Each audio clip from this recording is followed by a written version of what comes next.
afternoon, and let me welcome all of you to this Sunday's Pro Talk session on behalf of Out of the Box, the Young Tech Trainers. This Sunday, it is a very big privilege for OFB because Out of the Box is a startup initiated by Professor Rajesh M Nair. When he conducted the MIT IIT boot camp for his Tech Top Charitable Trust, Shabrinath was one of the participants in that camp, and from the spirit of that MIT IIT boot camp, he and his friends started Out of the Box. So this is a special, very special privilege for Mr. Rajesh Nair also. Let me very briefly introduce Mr. Rajesh Nair to all the participants today.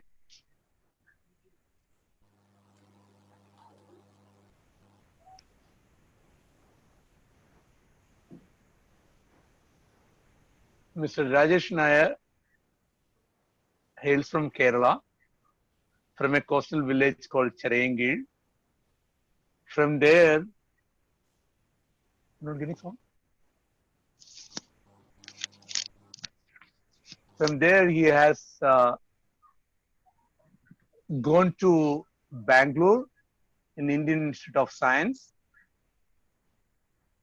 His journey again continued towards US in MIT. He is a very distinguished alumni of MIT, and he was also a visiting scholar there. From there, he has come to Malaysia for MIT's another brand called Sloan School of Business, and he is the founding professor of Practice and Innovation at the Asia School of Business.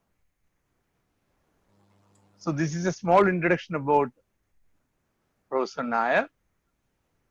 Now, I'm very proud to say that next Sunday also, we are going to have a guest from US.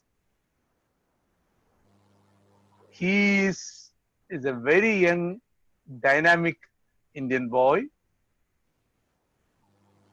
who is now selected as the 2020 presidential scholar. His name is Imfer Subramaniam. So next Sunday, all of you should visit again with our Pro Talk Sundays. We will send you the invitations in advance. So the floor is open to Professor Nair to take over. Thank you. Thank you, Ram. I'll share my screen first. So, okay, let me share the screen. So 3, okay, good.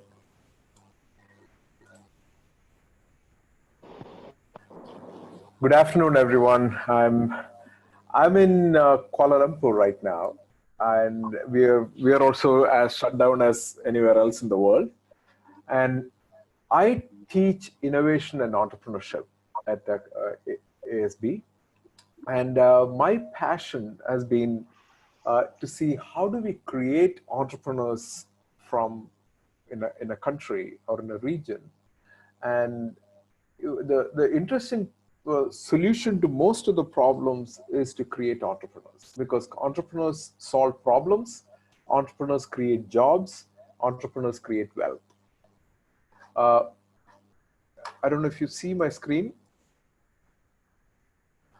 Okay, do you see my screen? Okay, good, okay. Yes. So entrepreneurs, especially in the post-COVID time, we really need to look at how we can create entrepreneurs. If you really look at the entrepreneurship creation programs in the world today, what they have, they have found some students, youth, who have shown interest in creating companies and even jumping into entrepreneurship. and they have trained them to become entrepreneurs and such in most of the schools and universities and such. But my hypothesis is that we are actually missing out on a much larger opportunity. We should actually be focusing on the larger crowd.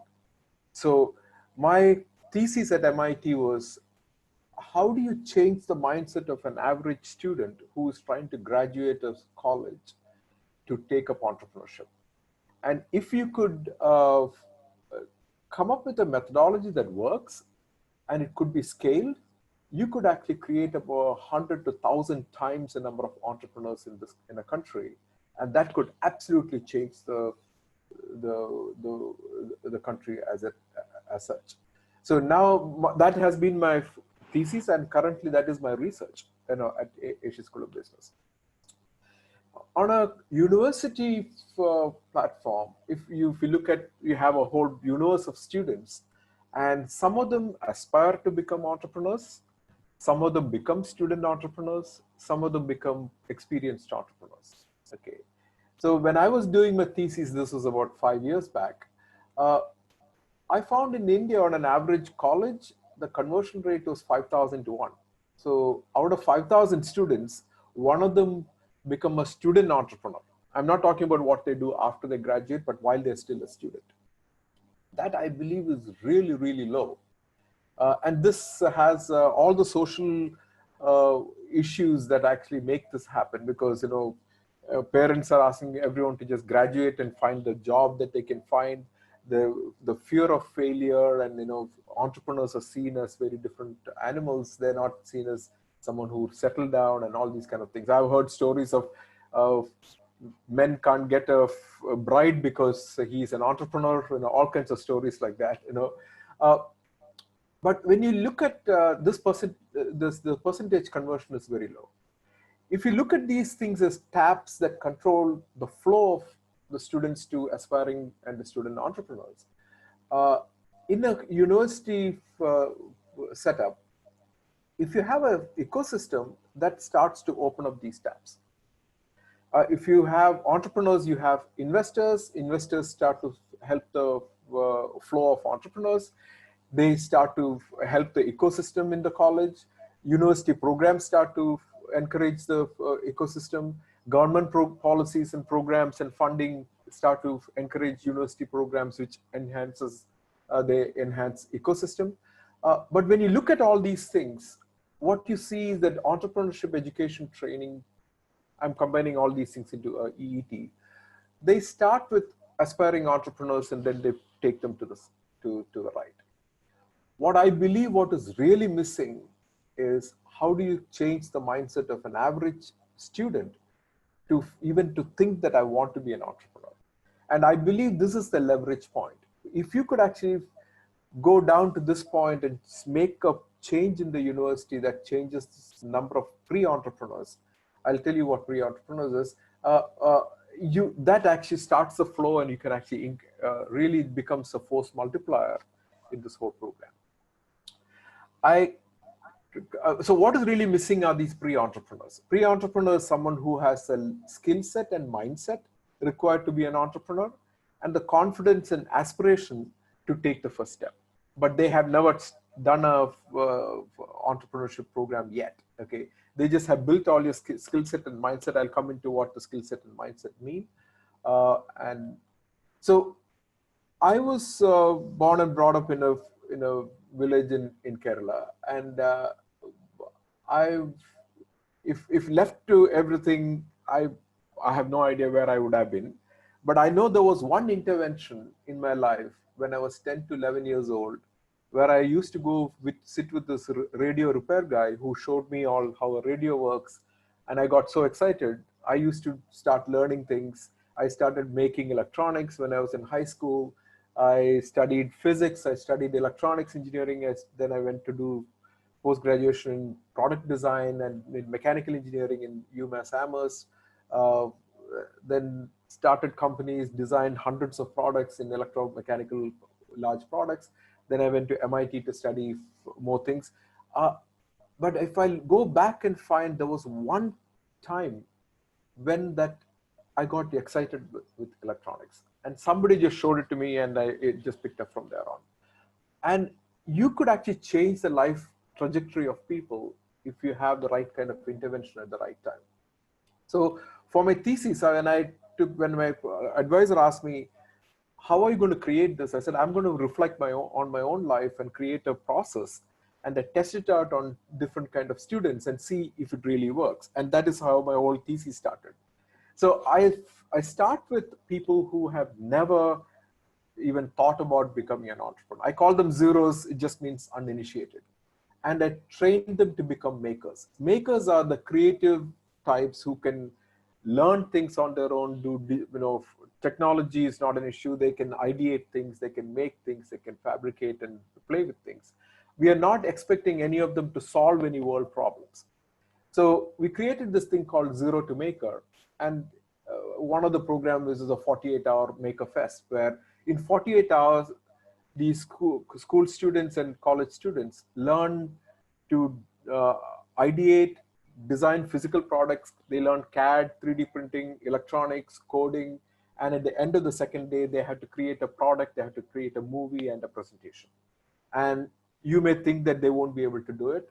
I have already run about 50 such programs all over the world, from 8, 9-year-olds all the way to for 50-year-olds in universities.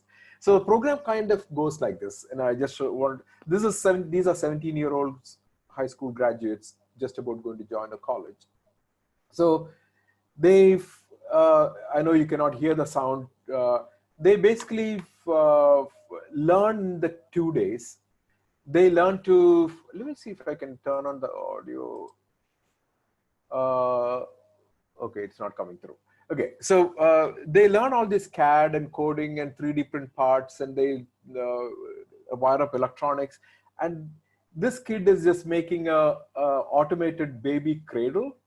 So when you put the baby inside the cradle, it automatically rocks the cradle and such silly things. But they were making a way to catch a cockroach.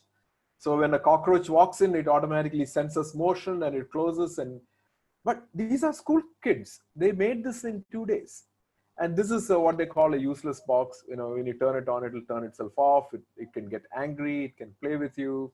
But in 2 days, these students managed to learn to think in spatial terms, in physical terms, think in control systems, in electronics, input, output, think in logic terms, like, sequence of operation. If this happens, then that happens, like basics of coding. Then learn to fabricate things, learn to put things together, learn make movies and things. So this is all done in Malaysia. I've done this even for students in other countries too. And so if that is the job of a maker. Maker's job is just don't do anything that is useful to the world, but just go play with things, make things, and play with things. So I have my own 3D printer sitting right in my office, and I do all kinds of times design and print and all kinds of things right here. Then comes to the stage of an innovator. Innovator is someone who can solve problems. So that means you need to have the empathy to understand the user's problems, identify the need, create solutions, validate it, test it, and go through this whole program. And when I ran these programs, this actually was one of the examples in my class. This kid, Honey, was in my class in 2015. And it was in Ahmedabad. So we went to a school for blind girls. And we spent about a whole day with them, understanding their issues, the problems they face. And they came back and said, we want to create something that will tell them what is in front of them, if there is something in front of them, so they don't walk into a wall or something, or a pole, or low-hanging branches or open windows or something like that. So I asked them, how do you do it? You're a sighted person. How do you do it if you're walking around at night? I said, they'll take a torchlight. I said, let's actually make a torchlight for the blind. And that is how the idea came up. And they created a distance sensing thing which vibrates to give feedback and such. And the course was over. It was a 1-week innovation immersion course. And a few months later, he called me back and said, "Sir, I want to start a company doing the same thing." I said, "Absolutely, go for it." And now he has been shipping out a lack of these things to different continents, different countries. And now he is making all kinds of products for COVID-related sanitizing tunnels and sanitizing ultraviolet packages and things like that. All these things happen in the last 3 years. So, question is, if you can trigger them in the right way, they start to resonate and they start to move to realize their own potential in design and skills, go into problem solving. And once you realize that you can create solutions that are valuable, they start thinking in terms of entrepreneurship. So my process is heavily focused on failure, and I want my students to fail. And I want my students to fail such that they can reflect back on what went wrong, learn from it, master it, and you increase your zone of competence. Each time you fail, that means you're working on the edge of your competence. So you could fail or succeed. If you fail, your job is to learn why you fail, and you expand your zone of competence, and it also builds your confidence. If you fail a few times and you recover, you build your resilience, and you start to realize that this is something I can do, and you're not as afraid to take on the next challenge. And the fourth phase is the entrepreneur. If you can create a solution for a real problem, and people really want it, you should learn how to commercialize it. You need to learn how to monetize it, and that's the job of an entrepreneur. But interesting, they're all system thinkers. A maker thinks within the product, mechanical things and electronics, and interestingly, most engineers think they're all product think within the product system. And as a entrepreneurship center, your job is to take them to the next phase of make them realize how to deal with the problem system. What causes a problem, who are the stakeholders, what's the interest, influences, and things like that. And to an entrepreneur, which is within the business system, how do I create this solution that somebody is going to buy? How do I reach this product to them? How do I create value for myself and for themselves? How do you pull together a team? But normally, our programs don't give them much experience in the left two boxes. They're trained as entrepreneurs, but there is a whole lot more that need to be done. So one thing I did not talk about was the ecosystem, the power of ecosystem. At MIT, when a undergrad joins the hostel, she sees her other roommates starting companies in her dorm room. And she grows up thinking that is a norm. Okay. And most of them fail, and they immediately turn around and do something else. MIT currently produces about 250 startups a year. Those are official count. Then you have unofficial count where they make their own startups in their own hostel rooms, like Dropbox is one of them. That is another 200. Okay, a lot of them fail, but that is perfectly fine. But this ecosystem is what actually attracts them to starting up these things. It gives them the support from around them, support system to try and fail and come back all over again. So my question was to see if can I create an ecosystem in a college. So this was part of my thesis. I went to this college in Trivandrum called Marbasilis College, and I took, this is the college there, in 2014, I ran a 5-week boot camp in the evenings for about 3 hours. And I taught them, took them through this process of zero to entrepreneur multiple times.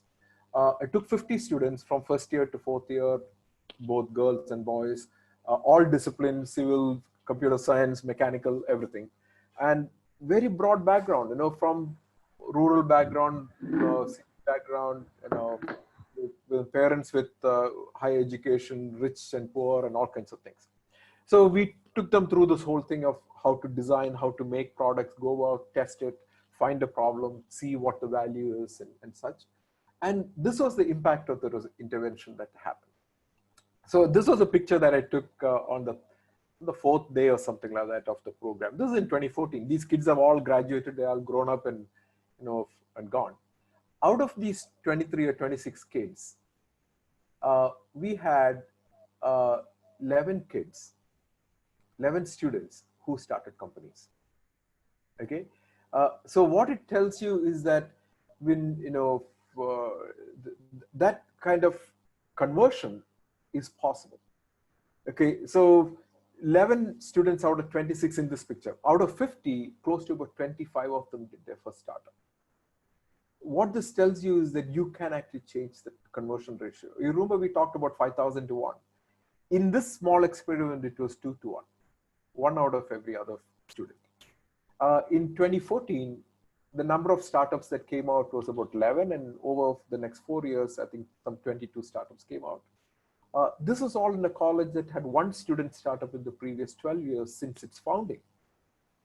So what it tells you is that if you could change mindset of these students at that level, then so I'm coming from the bottom up process. Interact with students, change their thinking, build their confidence, let them fail, let them build their resilience. Then there's a top-down approach where you have the policies, programs, funding, everything else. So the top-down and the bottom-up need to come together to build this ecosystem, which could be really, really valuable. And today, this is their innovation center, entrepreneurship center. There are about 100 students who are actually actively working on it. So this whole process of zero to maker, zero is uninitiated, maker just makes things that are feasible, innovator hacks problems, make things that people want to solve, an entrepreneur hacks opportunities, make things that people are viable, that people can afford and all that.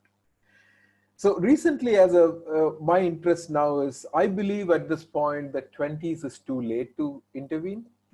I believe an entrepreneurship program should start at 10 years old, not in their 20s, because by the time they're in college, they have several forces acting on them. Cultural forces, they need to graduate and do something.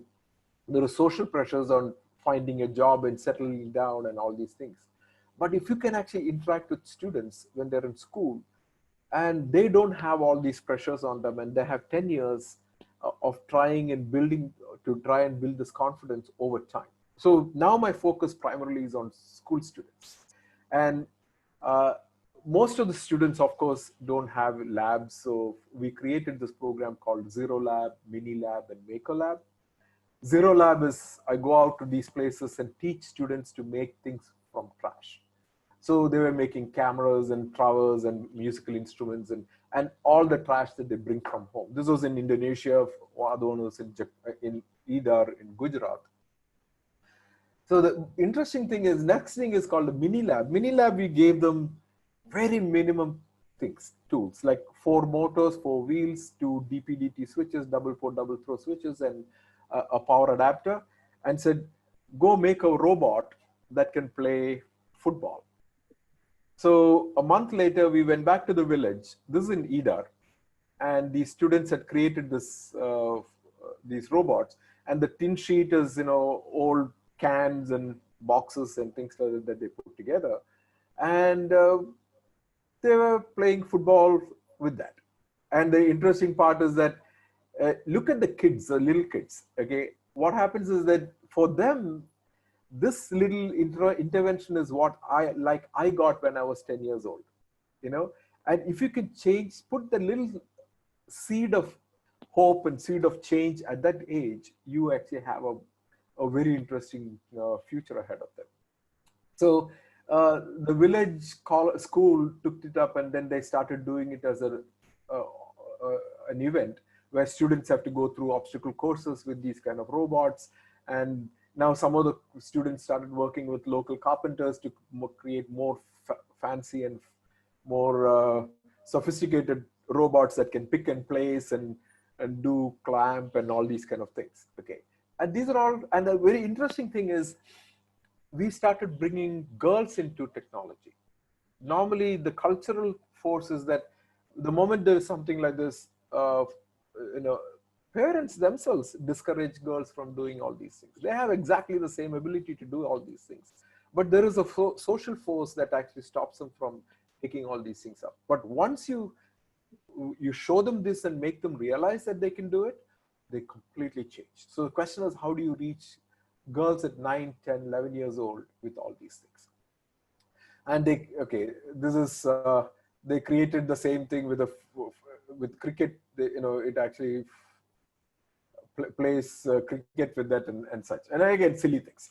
Uh, then the third one is Maker Lab. Maker Lab is where we put together a kit of parts with 3D printer, all kinds of electronics, hand tools, power tools, and we made them into box kits. And we this is my team in Kuala Lumpur, and I brought in some of my mentors from India also to come and work with me on this research.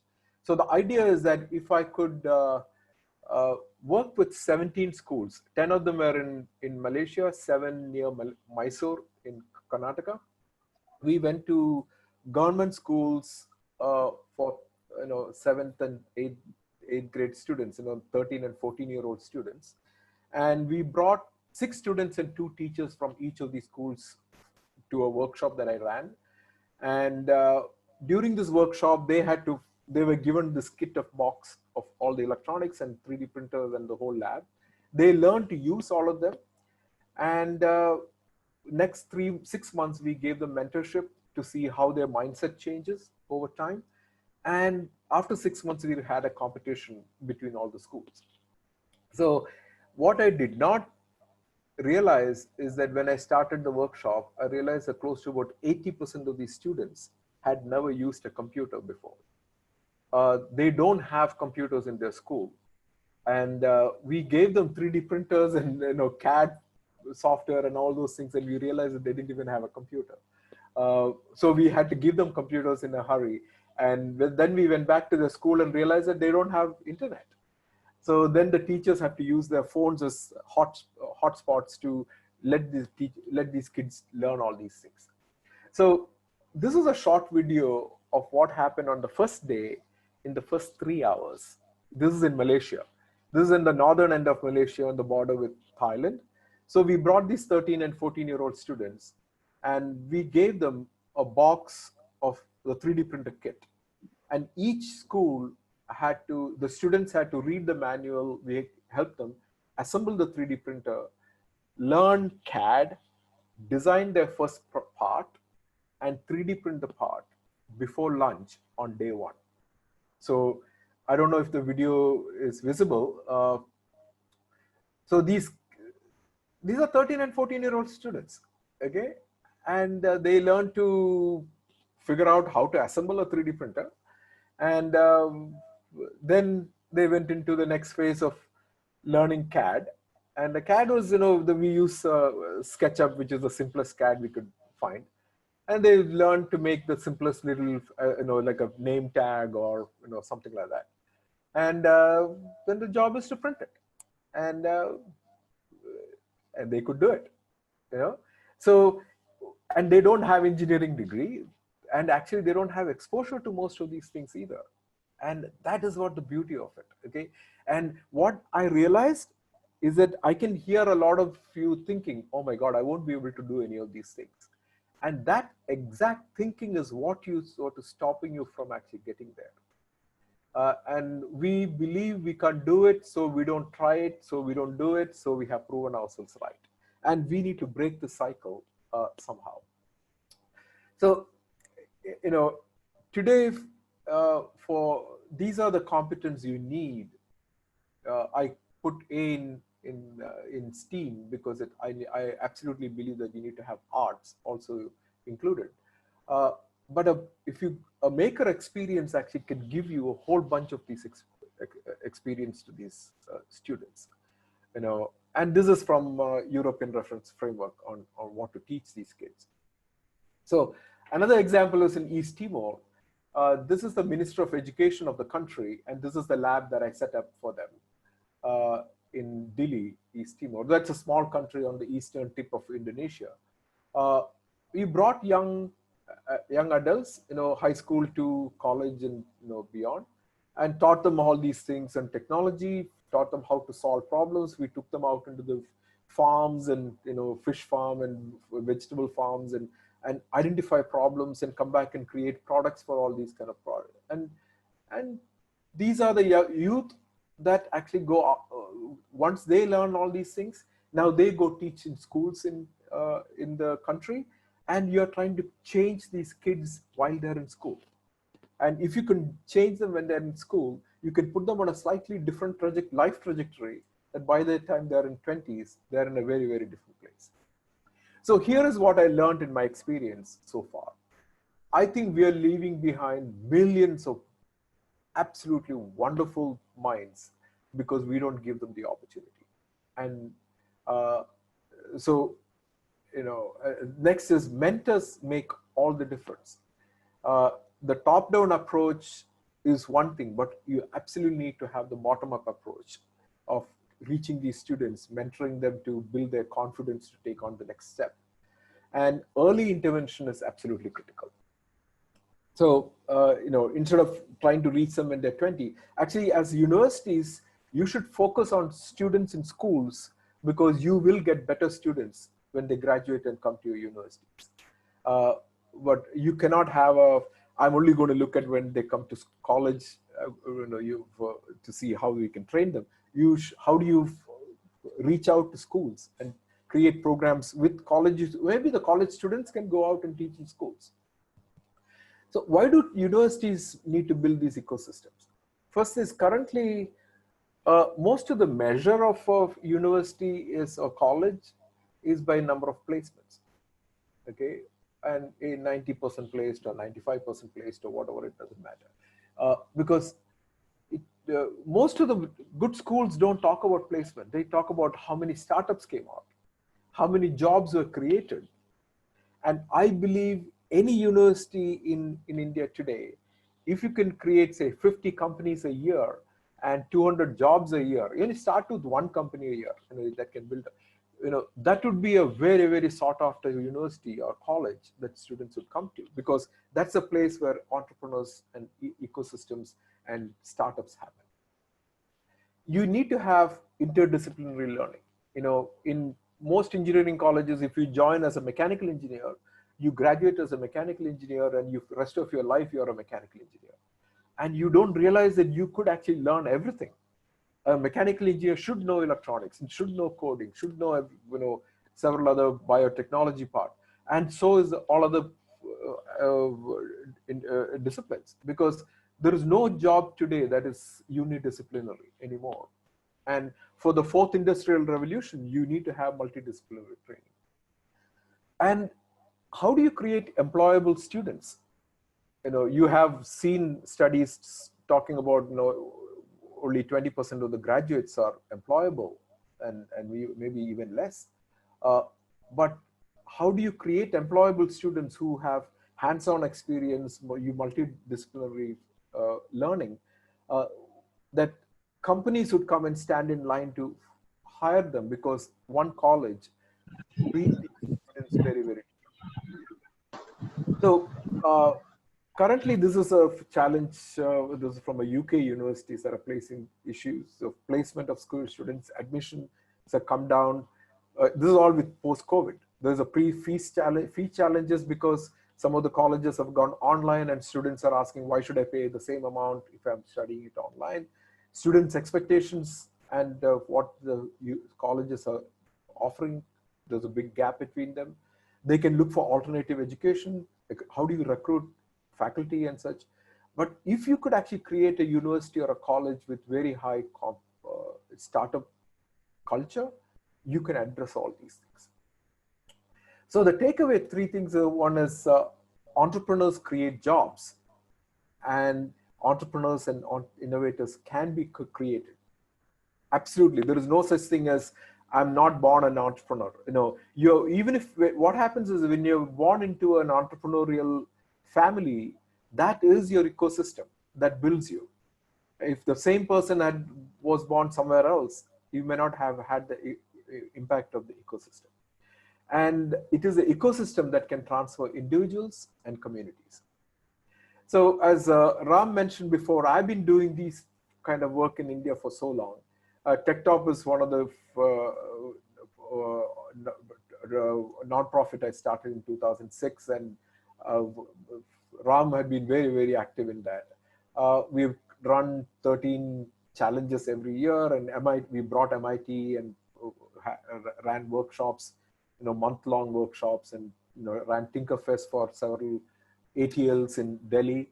Currently, we are looking at Zero to Maker as a program for schools, online courses. Actually, tomorrow we are starting a 5-day online boot camp for HTML programming for school kids. So you could actually go in there and take a look at all those things. Ncube Labs is, again, a social venture that I started. We set up a fab lab in Gandhinagar, and we ran the Zero to Maker program in Mysore, and they have reached about 50 rural schools in teaching these school kids in different places. So I said the mentors are the key to this transformation. We are trying to see if we can take graduates, unemployed, underemployed graduates, and treat them, put them on a 1-year program where you teach them all these skills and make them mentors, so that they're given some tools and kits and such, and say, go teach in schools. So you could actually have an impact in 2 generations. These young adults becoming more employable, young students in schools growing up to be more creative and innovative and entrepreneurial. So I show this screen at the end of all my talk because this is my challenge I put for myself. I want to reach 1 million students and create 100,000 entrepreneurs in the next 10 years. And if I plot, this is not done by, I'm going to go teach 1 million kids. This is through this exponential growth of creating mentors who teach others. And I think I'm pretty much well on my way. But I still have another several more years to go. And that's my quick presentation, and I'd like to take any questions or any discussions from here on. So Ram, if you can manage the Q&A, it'll be good. Yes. Okay, wonderful presentation. I should say that people who attend this workshop might feel like they can also become a maker and an entrepreneur. Quite sure about it, because you showcase it in such a way that it is a mindset. It's a mindset to be corrected. Very good.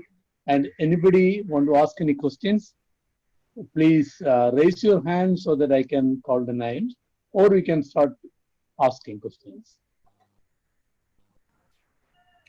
Professor Nair, I'm Professor Moni here. Am I audible? Yeah. Come speak closer to the mic, please. Okay. You very well put it properly. The change of mindset is an important thing. From my experience, in India, the complete educational system needs to be revamped in such a manner that every educational institution is an ecosystem.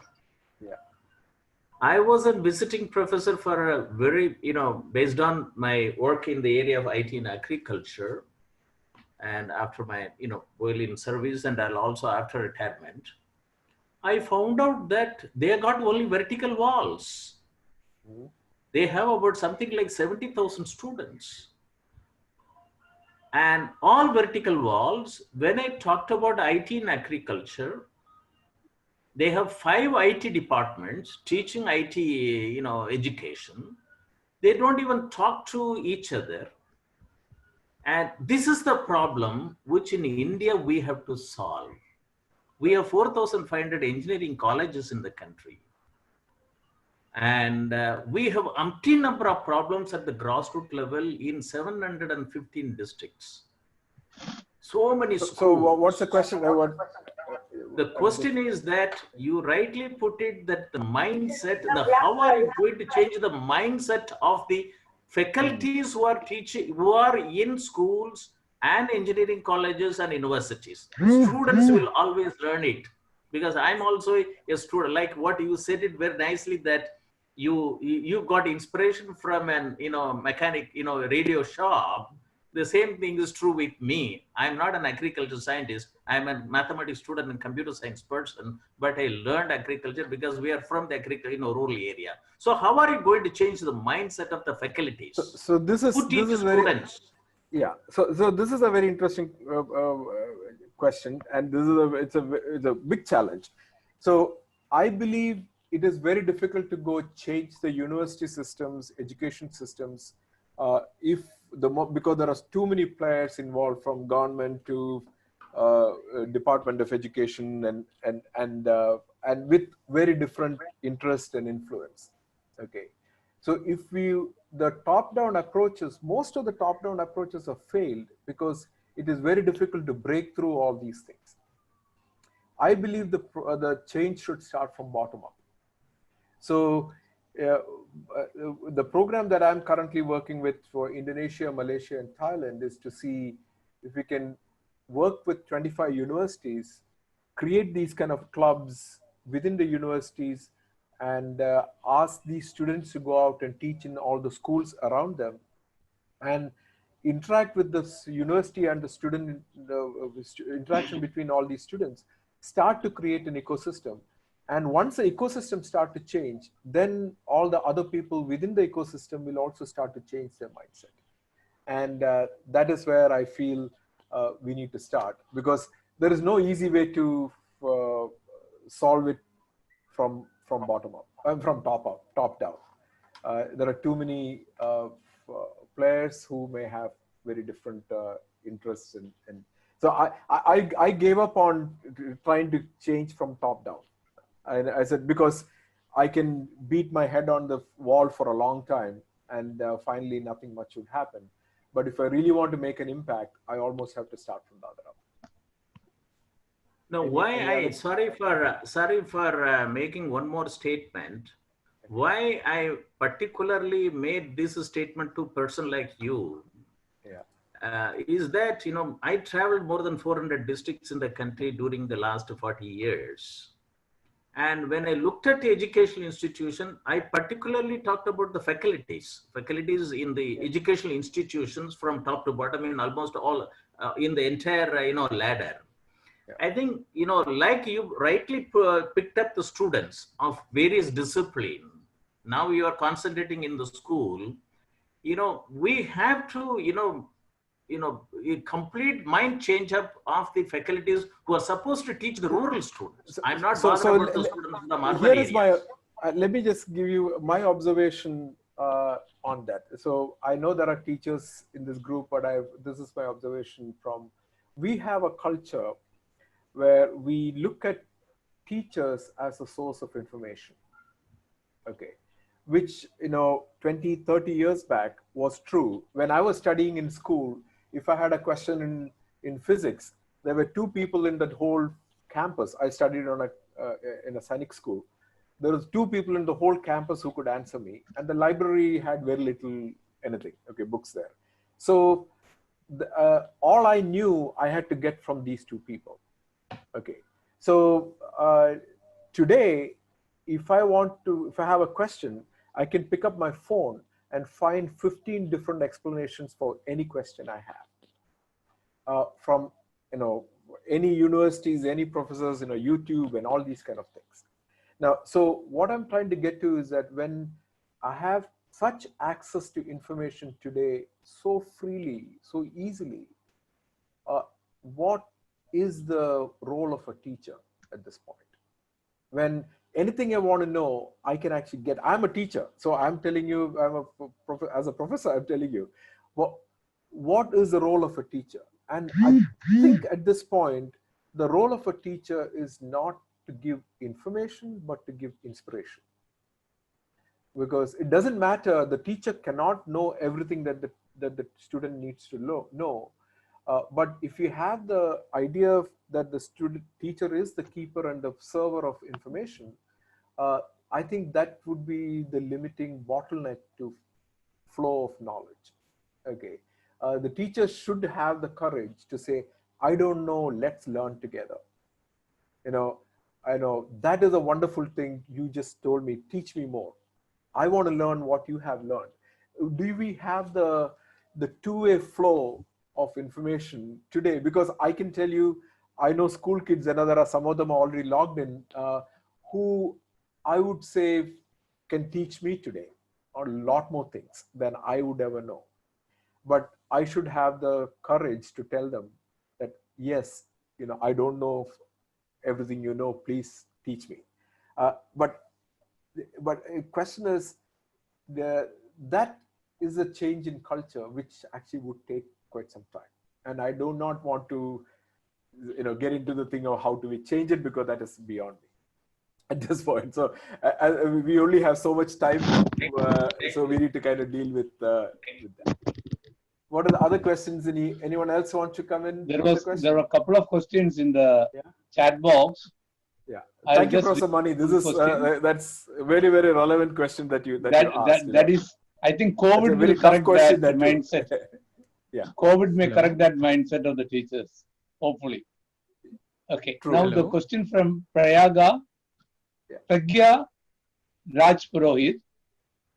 How can we change the mindset of school teachers? It is the same thing, like how to convince the teachers to help us grow in this field and provide us time for the same.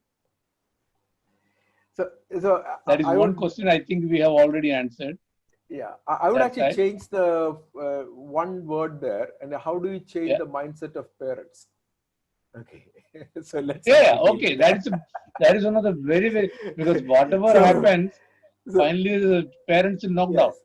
So when we look at when parents tell you, go learn this, go study this, don't worry about these things, go study this, because you need to get a good mark, you need to get good rank, you need to get a good job. And when the parent is telling you all these things, I hear it as they want you to be very safe. You don't want the child to fail and go in this competitive world, go have trouble. So, but the other side is that I also tell my students, don't take career advice from your parents, because for my kids also, I ask them to go figure it out for themselves, because I know what the world is like from 25 years back when I was their age, and I'm carrying all the biases that I had on what is a good thing to study to get a stable job. Today, if somebody walked in, and I believe the degree that they show is only a replacement or a surrogate for what I think they may know. But today a student comes and says, I have started 2 companies, I've written a book, I've created projects, I've created products. And if they ask me, if I still ask them for their graduation degree, you should not take my job, because I don't understand how the world has changed. So today, an employer should not be asking for degree, should be asking for what they have done in life. Because that is a clear reflection on what you have done in life, what your skill levels are, what your potential is. So, several companies have stopped asking for degrees. Okay, and what they're saying is that go ahead and show me, Facebook and all those companies. What they're saying is that show me your skills, and I hire you for your skills. Your degree is only a way to show me what you could get through. And most education systems are, it's not your ability that shows, it's primarily what you can learn and throw up on the answer sheets. So question is, what can you master is a very different question. The next question from Shahir Nazar. Okay, please. I am a student entrepreneur. I am funding my business my own. I had to find some investors for my business. So how can I find some investors? Okay. So let's talk about, there is the interesting thing here. Uh, when you're talking about investors, the subtext is, how do you manage the risk? Okay, so I look at entrepreneurs not as risk takers, but as risk managers. So a risk manager, the difference primarily is that if I have a concept for a product, I would put 100 rupees to check around to see if the problem is real. And if I find that, yeah, there are so many people who say they have the same problem, then I put 1,000 rupees to see what is the depth of the problem, and if the problem, is how much people are willing to pay to solve this problem. If I come back and say, yes, people are willing to pay X amount of money, then I may put 10,000 rupees to see if I would made a product like this, would they buy it? At every point, what you're really doing is you're improving your odds of success. Okay. But if on day one, if you had an idea for a product, and if you put 10,000 rupees and made a product and went there and realized that your problem is not real, you did not understand the problem very well, you have just wasted your money. So at every stage, if you can improve your probability of success, the money that goes in would have a much higher probability of success. So if you went to an investor and said, I have done all these things, here are all the data that I have, if I had this product, 35,000 people will actually buy it for 5,000 rupees each, and you have all those things, okay, that actually makes investors come. Investors don't like high risk. They want to have minimum risk but maximum reward. And you have actually taken it to that point where it becomes a good uh, investment portfolio. Okay, so what is the next question? Okay, the next question, how easy or tough do you think it would be for kids to adapt to online schooling during these times of COVID? What will be the challenges for children and parents? I know my university is also going, it's all online. Several universities have decided till January of 2021, all the classes will be online. So online is a reality at this point. Okay. So go ahead. Another question from Pravina Kejavili. Sir, how to deal the knocks of failure while undergoing the process of becoming entrepreneurs? Just to finish the first one, your online thing is going to go on for a long time, and actually the schools and colleges and universities are going to change in future to bring online education as a center thing. Okay, so that means we need to start to learn on the computer. Okay, and but the good thing is that you could sit in a half-day class and then go back and watch all the things that is available online in YouTube and edX and Coursera or wherever else to understand what is being taught. Okay, so you have the ability to do that with online, but you need to figure out how to manage your time and such. So to Pravina's question, how do you deal with knocks of failure? Okay, so the primary issue here is that we have not trained our students to deal with failure. Because early on in their school, we teach them to be very safe. But once they come out of the school into real life, that's when they start to face failure, and it is kind of difficult to handle at that point. So this is where your risk management game comes very important, because if you're an entrepreneur, I'm not going to sell my house and take all the money and put on an idea, because if the idea of chances of success for the idea may be 5%, okay, you will not take a risk with everything you have. You have to keep improving your chances of success by validating your idea, validating your customer, validating the problem, validating how the product would work, validating if the customers will buy, just about every single stage, and keep bringing it up over and over, bring up your probability of success. And that's the only way you can actually become an entrepreneur. Otherwise, there's a big difference between gambling and entrepreneurship. Okay, if I have an idea and if I put all the money I have to create a product or a service, you basically are gambling. You know, when I go to Las Vegas and I put my money in a machine, there is very little chance that I'm going to get the money out. I have been to Las Vegas, I've been to all the machines, and I use it as an entertainment. I'd say, okay, if I run out of this money, that my entertainment budget is gone. But this is your real life. Here you cannot gamble, you have to take risks and you have to manage your risks. Okay, next one. Next question is from Sid. I have a product to deal with anxiety disorder. I have been developing it for a year now since my accident. My product is almost complete. Just a few beautifying tips to make it look better. With a small investment of 5 lakhs, I could easily mass produce it and also market it. How do I approach to get the investors?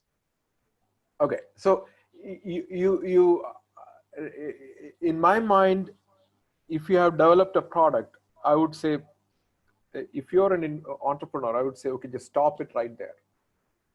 Go back and see whose problem are you solving? Are those problems real? How deep is the problem and what is the cost of the problem? Okay, how easy is it to access these people?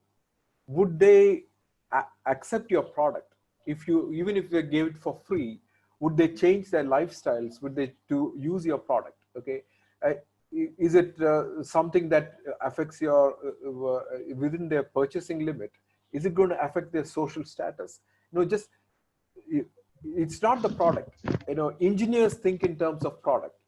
Entrepreneurs think in terms of problem. So I can hear exactly where you're coming from, because I'm an engineer. I can see how you're at that point. But I haven't heard anything in the discussion to say that you actually validated that the problem was real and the people are willing to pay the money to solve their problem. Unless you have validated that, anything else is an engineering project. So entrepreneurs hire engineers like they hire accountants. Okay, engineers only think within the product itself. They cannot think where it is used, who's going to buy it, how much will they pay.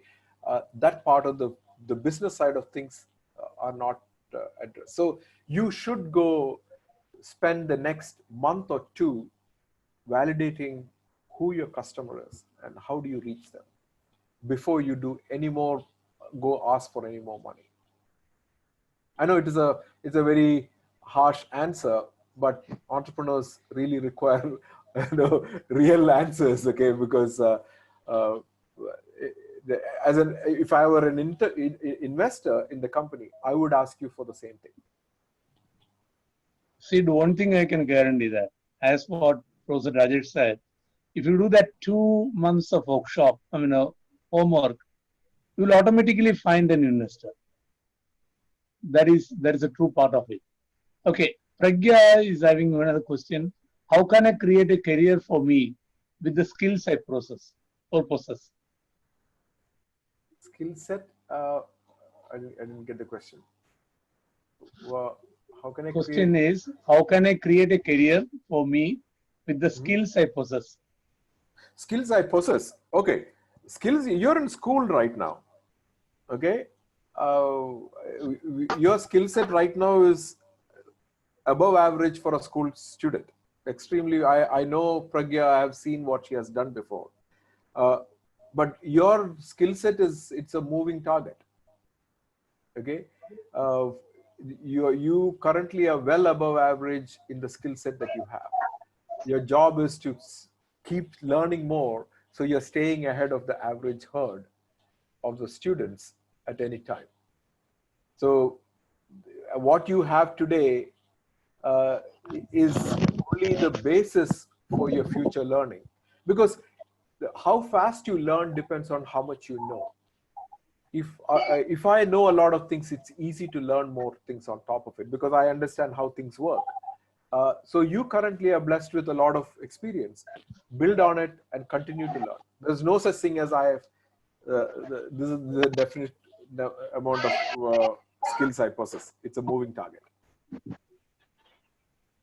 Okay, there is a small announcement.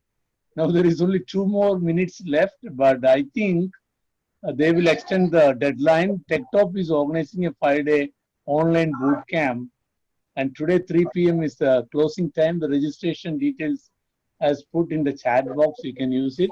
I think the organizers will extend the deadline from 3 to 5 p.m. probably today.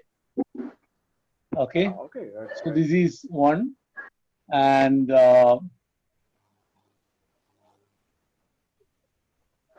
really want to invite all of you for our next Sunday's talk with this young boy called M. Subramanian. He, at the age of 8, raised funds to rebuild schools in developing nations. At 9, he played violin at the local market to raise funds. At 12, he provided power to the rural villages and schools in Kerala. This year, at 14, he has been awarded as US Presidential Scholar. So he is going to be our next Sunday speaker, and hope all of you will come. And let me ask Sabrinath of OFB to propose a vote of thanks to Professor Rajesh Nair, because Sabrinath is one of his disciples. He started his startup from the MIT IIT boot camp which Mr. Nair did. Okay, so I'll ask Sabrinath to propose a vote of thanks. And it was a wonderful speech today. And Sabrina, you can.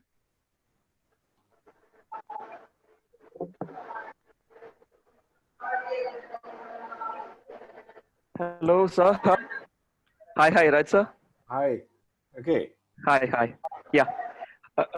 So I watched the full presentation, and I remember those times when we are in Delhi and Mandy. That was a great experience. That I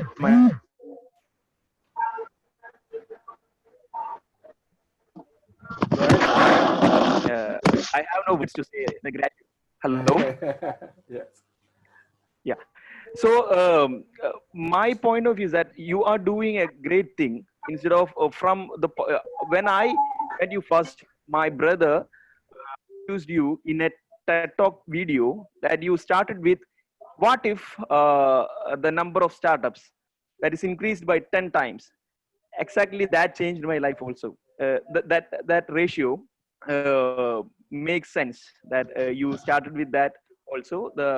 The increase of startups make what will make in change in all country. So thank you for giving a great presentation, great suggestions and advice. So we are also started some. We are also worked with Ncube Labs in Kerala also, and we are also in production side also. So we are continuously working in a new kind of products. So it's a great privilege for me to have you here, and also give a word of thanks for this. So thank you, sir. Thank you, really. Thank you. Wonderful. No worries. So with that, I think hopefully I'm so glad that this boy is coming after me. I would have been very difficult to follow him, you know. Because it is I could say, like, it is one of the biggest success of you as a motivator, as a hand holding, a big omnipresent to these young boys to become their own. Because otherwise, Sabrinath or any of his friends after their graduation, they could have joined somewhere and stay safe. Yeah. But they decided to take the path what you proposed. And I think they're fairly doing very well. Out of the box is doing very well, I think. Yeah. So, Yeah. sorry, Ramkon sir, can I? Yep. Yeah. I don't know you are remembering or not that we first met in the faculty restroom in IIT Delhi, and I am introducing myself, Shabrina, then so and so. Then I said you that I want to start something. Then you look at me, what do you want to start? And from that point, I discussed with you. You gave some kind of advice, and in those session time, you are not giving those suggestions. You are exactly giving the experience to what you want to be in your future and how to make something and how to realize that. So this means something like you give the experience, not the learning, not the teaching. You give the experience. Thank you. Thank you so much. Thank Thank you you. for, yeah. Thanks, Ram, and thanks, Shabri. Thank you very much. Thank you. Thank you all. And we'll catch up later. Thank you. Yeah. And see you all next Sunday. Yeah. Next Sunday, the section will be at 7:30 p.m. Okay. Thank you. Yeah. Rajesh sir, Bye-bye. you also should come for that. Thank you. Yeah. Thank See you. Bye-bye. Thank you, sir. Thank you. Thank you. Thank you.